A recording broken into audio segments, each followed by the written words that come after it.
madaxweynaha jamhuuriyadda Soomaaliland mudane Cabdiraxmaan Maxamed Cabdilaahi Cabdiraxmaan Ciro ayaa socdaal taariikhi waxa uu ku tagay wadanka Kenya waxaana uu Soomaaliland ugu soo hooyay guulo diblomaasiyadeed si weyn uga yaabiyay dawladda Soomaaliya isla markaana sare u qaaday sumcadda iyo qadiyadda madaxbanaanida Soomaaliland ee heer caalami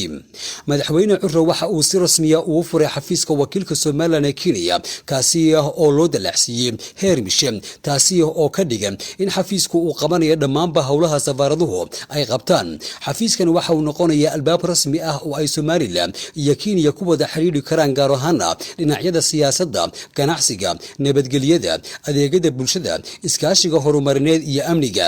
talaabadani ayaa ah mid kor u qaadaysa heerka ay Soomaaliland ay ku leedahay xiriirka diblomaasiyadda ee dibadda waxaana muhiimad gaar ah ay u leedahay qadiyadda aqoonsi raadinta Soomaaliland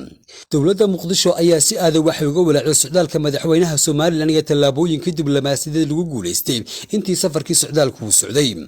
Soomaaliya ayaa waxa isku dayday inay ka hortagto furitaanka xafiiska Soomaaliland ee Nairobi iyadoo adeegsanaysa xiriirka diblomaasiyadeed ee saaxiibada beesha caalamka si kastaba ha ahaatee dadaalkaasi ma uu guuleysan sidoo kale Soomaaliya waxay olol xoogan u gashay sidii ay uga hortagi lahayd in madaxweynaha wadanka Kenya Dr. William Ruto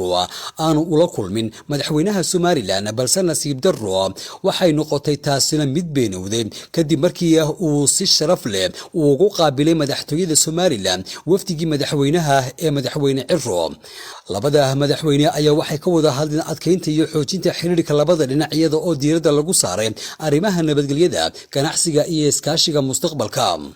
kulanka labada madaxweyne iyo furitaanka xafiiska Soomaaliland Nairobi ayaa loo arkay fariin adag oo loo diray cadawga Soomaaliland ee ku hawlan xanibista qadiyadda madaxbanaanida Soomaaliland waxaana tani ay gaar ay u fashilisay ololaha Soomaaliya ee ka dhanka ah xiriirka Soomaaliland ay la yeelanayso dalalka gobolka iyo caalamkaba